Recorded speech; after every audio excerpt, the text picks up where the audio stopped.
The annual survey is one of several important tools that we use to identify issues and improve the quality of our family housing. The results showed a substantial decline in the satisfaction rates from last year for our families here at Fort Bragg. This did not come as a surprise, as we had learned earlier this year that many of our families were experiencing significant issues with the condition of their homes, the responsiveness of the services provided by our Residential Communities Initiative partner, Corvius, and the quality of the maintenance that was being conducted on their homes. When we learned of these issues several months ago, the commanders and agencies from across Fort Bragg responded immediately to address the problem. Our commanders conducted home visits to verify the health and welfare of our soldiers and our families. We conducted neighborhood town halls to gain a better understanding of the challenges. And we also increased the manning in our Garrison Housing Office to provide better oversight of our Residential Communities Initiative partner. Likewise, our partner, Corvius, took many important steps to restore the high quality services that our families deserve. We also received great support from our senior Army leadership. We're absolutely committed to providing a safe and healthy environment for all of our families on Fort Bragg, and we are working tirelessly to gain back the confidence of our soldiers and their families. The panel members with me today will help explain in greater detail the steps that we are taking as we go forward. What I'm here to tell you today is that Fort Bragg leadership stands by our promise to hear the concerns of our residents, to ensure that there are results and actions behind the words that we spoke earlier this year. We've taken many important steps and are beginning to see the results of our actions, but we also understand that we have a very long way to go to earn back the full trust and confidence of our families. And lastly, I would like to say thank you to the residents who participated in the annual survey. Your feedback is absolutely essential to improving the quality of life and the quality of our housing for each and every family here at Fort Bragg. The results are one of the tools we use, so an annual survey to help us assess what are the perceptions of our customers, and our soldiers and our families that are living on post. We've taken that along with some of our other work and analysis, and that helps us to shape where our effort moves to throughout the post. And we've been able to work with our partners, with Sharon and Corvius, in order to help communicate those. For our efforts on post, we've done a tremendous effort, and we receive tremendous support from the Army to hire additional personnel so that we're able to have greater quality assurance, greater inspection, and what that does, it buys time for our personnel to address problems that's early before they turn into more serious problems. So Greg, what maybe provide some insight onto exactly what we've done on the housing side? Sure thing, sir. Since the last time we were here with you, we've increased our housing manager staff by, currently we've brought 20 additional housing managers on board. We're going to hire a couple more. What our focus has been is on training those individuals to become certified as licensed home inspectors. We actually had somebody on our staff who was already trained as a licensed inspector. He's leading that team's effort. So they'll be going through that training and receiving that certification. Their focus is on identifying life, health, safety deficiencies, anything in the home that would detract from the quality of life that soldiers would receive by living in that home. So far, we've inspected over 700 homes since the 22nd of March when we began those inspections, and we go in and we share the deficiencies that we identify. Every house gets a report that's provided to our partner, Corvius. They translate that into execution of maintenance repairs. We then come back and do re-inspections prior to a resident being moved in that home, Corvius, and we do not allow future residents to move into the home until all of those deficiencies have been identified and corrected. How many homes do you still have left to fix? Well, we have 6,150 homes in our inventory, so we've inspected over 700. We're inspecting them naturally as they become vacant. So we have about a turnover of about a third of the total inventory in a year. So we expect we'll do about 2,000 a year. In the interim, though, we also are doing surveillance on all of the work orders that Corvus completes. We inspect a significant number of those to ensure resident satisfaction with the work.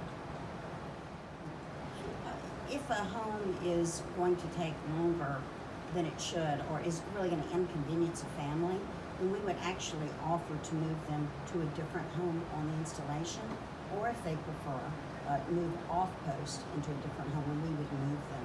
So we never want to inconvenience someone with being in temporary lodging more than is necessary, longer than is necessary.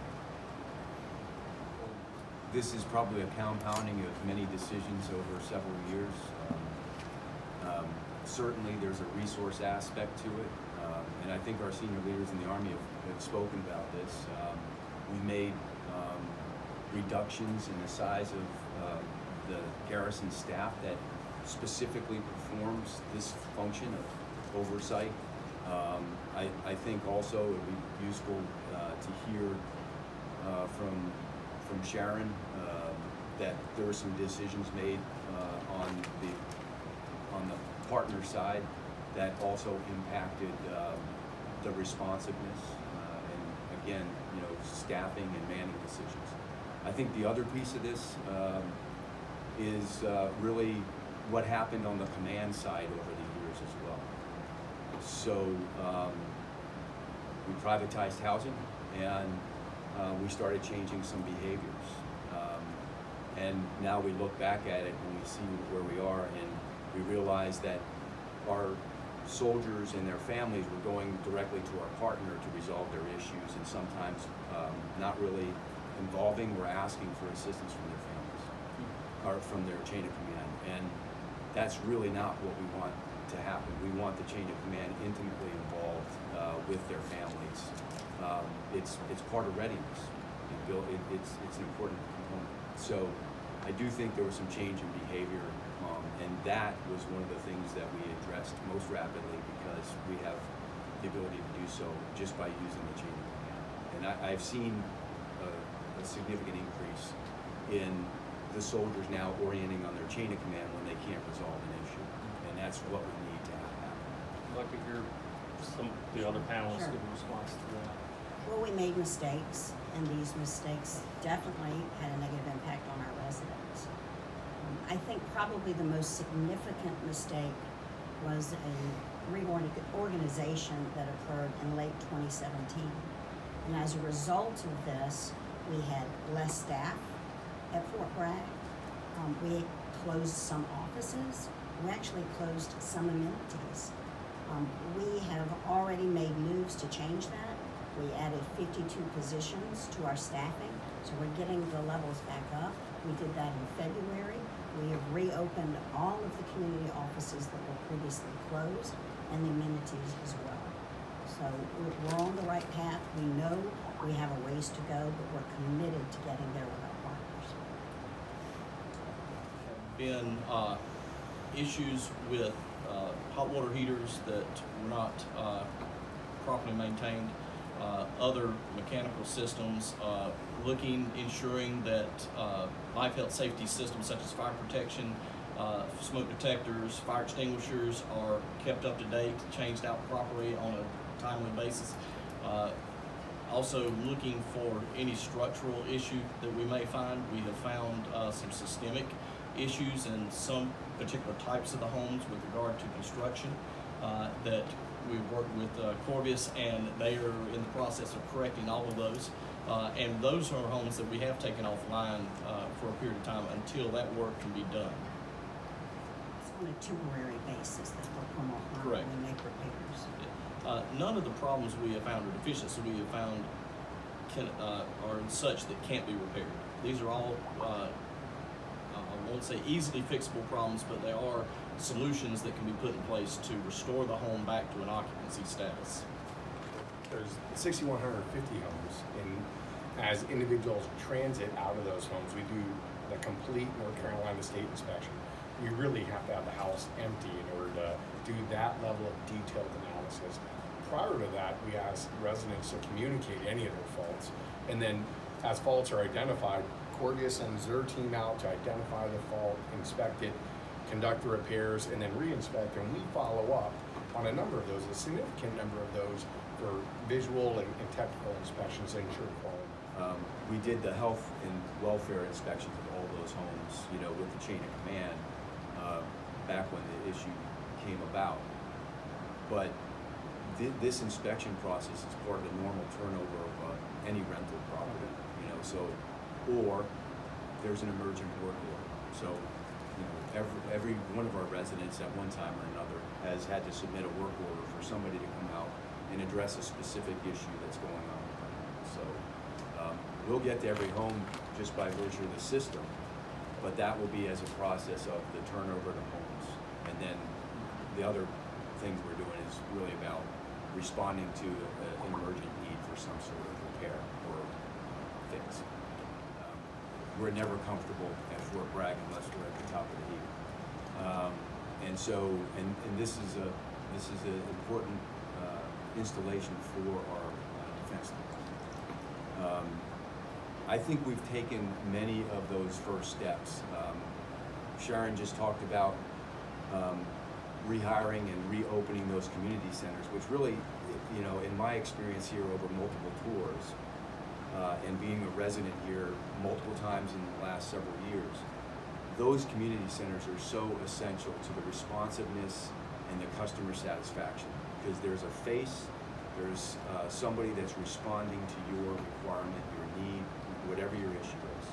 I think the other piece is the maintenance work order system has to be responsive, and it has to address the need, address it fully. Again, I've seen changes, and now I'm talking as a resident, changes in the behavior of that system as well.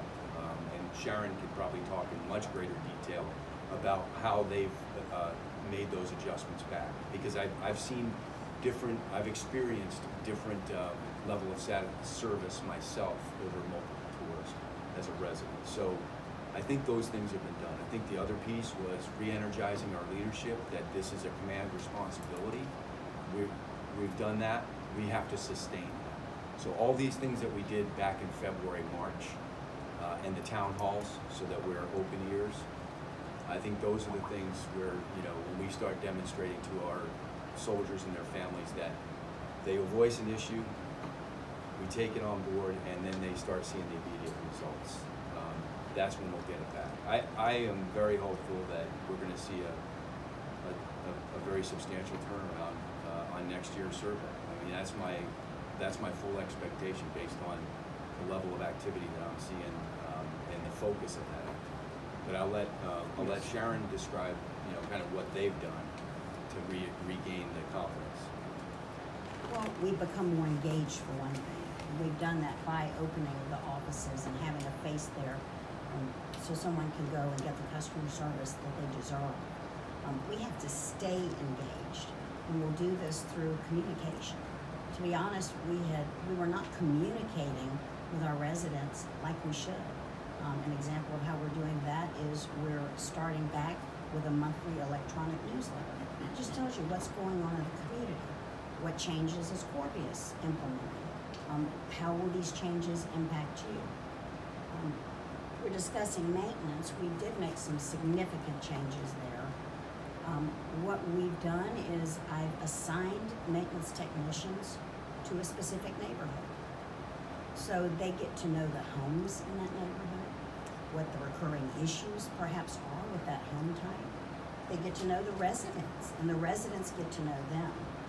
So there's a familiarity, there's a level of comfort. And I've gotten great feedback not only from our residents about that change, but also from my maintenance team. So we're moving in the right direction. Another example is on May 1st, we rolled out a new resident maintenance portal. So now our residents, through a mobile app, can submit a work order, and then they can track that work order. They can watch the progress